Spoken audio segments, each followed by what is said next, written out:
আসসালামু আলাইকুম, সবাই কেমন আছেন?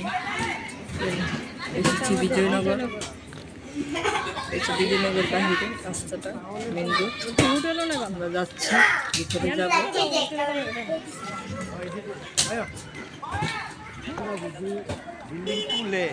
জায়গাটা অনেক সুন্দর।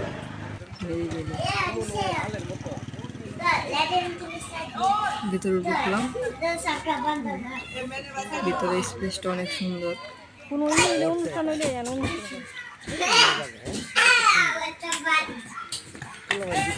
ভিতরে অনেক বড় এরিয়া, দেখতে অনেক সুন্দর।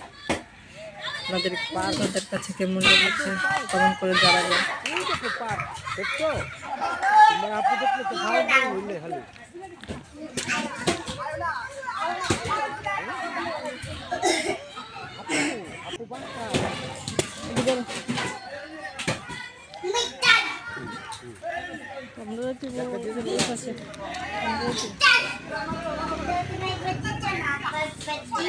আমি এসেছি আমার বুড়ার কাপ নিতে, দেখি পাই কিনা।